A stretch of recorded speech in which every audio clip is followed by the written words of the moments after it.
કરી આજે સાતે ગામ નહીં પણ આજુબાજુના બધા ગામ સાથે મળી કરી અને આજે ભગવાનનો જે આજે અલખનો આજે ઓટલું નિર્માણ કરી ભગવાનના ભવ્ય આજે મંદિરોનું નિર્માણ કરી આજે મંદિર દ્વારા આજે હું તો ઘણી વખત અત્યારનું દ્રષ્ટાંત દઉં. અત્યારે આપણો મોબાઈલ છે,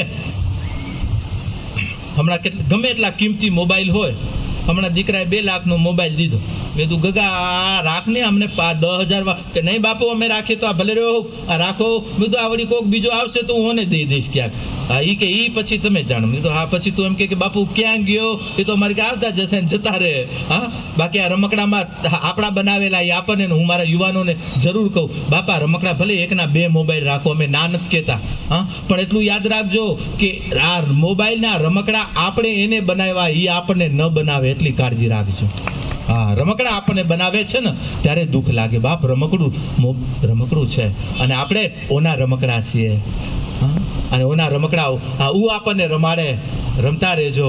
આપણા રમકડા કે આપણે ન રમાડે એની કાળજી રાખજો. કારણ કે ભૌતિક સંપદા છે. આજે મોબાઈલ છે, આજે ઘરોના ઘરો ભાંગતા થઈ ગયા બાપ મોબાઈલથી. પેલા દ્રષ્ટાંત એક હતું ને, એક ભાઈ કને બિચારા બીડી પીતો હોય છે અને બીડી પીતા હા બીડી તો નીકળી, એ ભાઈના જીભે તમારી બીડી અડાડો એટલે તરત હળગી જશે.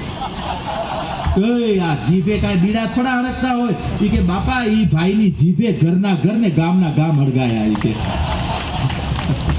એ કે તારી બીડી ઝપટ શું જીલશે? ઘણા ના હાલો એ તરફ નથી જવું. હવે સમય પણ પૂરો થવા આવ્યો. આનંદ કરશું નારાયણના ખોળામાં બેહીને પાછા જ્યારે એ સમય આપશે ત્યારે. પણ આજે મંદિર બનાવ્યું આજે મારી અને તમારી કાંઈક જવાબદારીઓ આપણી આજે વધી છે. આજે આપણા ઘરે બાપ આવી ગયો છે. બાપ આવે ને જેમ દીકરાઓ કેમ અટેન્શન થઈને ઊભા હોય કે બાપ આવે એમ બાપ આ પરગણામાં હવે આપણો નારાયણ આવી ગયો. મારા બધા જ બાળકો બસ નારાયણના નેજા નીચે ના છત્ર નીચે એક નેક થઈ કરી ગતિ પ્રગતિ કરજો. બાકી કોઈના ભવ કે ભોંકવાના સાંભળવાના નથી બાપ. બાકી જ્યારે એના નાદ આવે ને એને સાંભળતા રહેજો, એના જે શબ્દો આવે એને સાંભળતા રહેજો. બાકી નહીતર આ બીજા કજિયાઓમાં સાચું પણ ઘણી વખત નથી સંભળાતું. માટે સાચું શું છે એને શ્રવણ રાખજો અને એને પકડવા માટે મજબૂતાઈ રાખજો. એટલા માટે આપણે મંદિરો બનાવવા પડે. શા માટે? આપણી મજબૂતાઈ માટે. જેમ અત્યારે આપણા બનાવેલા મોબાઈલને 5 લાખનું હોય કે 2 લાખનું હોય કે 3 લાખનું આપણું રમકડું હોય. એ રમકડું હમણાં છોકરાએ 2 લાખનું દીધું. એમાં એને કીધું મેં કીધું બેટા આમાં સીમ બીમ નહીં હોય તો હાલશે ને? કે ના બાપુ આમાં સીમ ને જોઈશે. આમાં તો આમાં રિચાર્જ કરવાની જરૂર નહીં કે એ કરવું પડશે. ચાર્જ ને રિચાર્જ કરવા આ બધું કરવું પડે તો આટલા પછી કિંમત કે મિત્રો હવે આને ટાવર બાવરની કોઈ જરૂર નહીં ને કે બાપુ ટાવર વગર તો એ હાલશે નહીં. તો તારું રાખ તારી કે કે ટાવર વગર કેમ હાલે?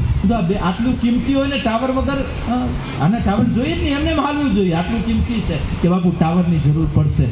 જ્યારે ત્યારે આ ભૌતિક સાધનો જ્યારે આ રમકડા તમારા જોઈએ ને જ્યારે અનુભવીએ ને ત્યારે એમ થાય કે આ 5 લાખનું આ રમકડું, આ 2 લાખના રમકડું ભલે આટલું કિંમતી છે પણ એની કિંમત ક્યારે છે કે જ્યારે ટાવર સાથે કનેક્ટ છે ત્યારે એની કિંમત છે.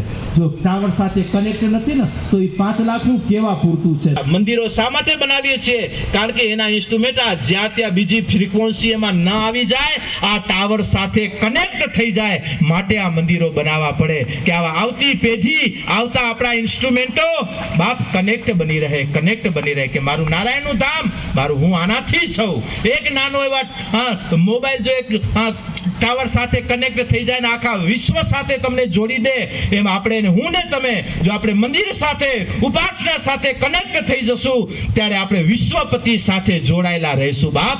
આ મંદિરના અને આપણા મંદિરના ઉપાસનાના રહસ્ય છે અને મંદિરના તત્વો શું છે.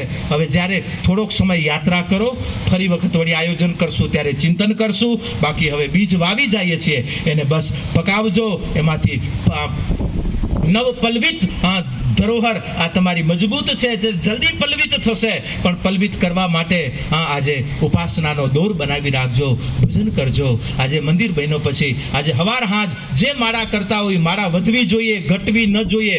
અને આ માળા વધશે ને તો આપણી સમાજની માળા વધતી જવાની છે. બાપ આ જે ગામ ઘણા ઘટાડવા માટે આવ્યા છે ને ઈ જોઈને ભાગી જશે કે અહીંયા નો જવાય. હા બાપ આ તમારી માળા, તમારી એકતાને જોઈને અને ઈ સંગઠિતાની એકાત્મ ભાવનાએથી બાપ સમાજની એકતા, તમારી ઉપાસનાની દ્રઢતા સાથે આજે જીવનની ઊંચાઈને પ્રાપ્ત કરો.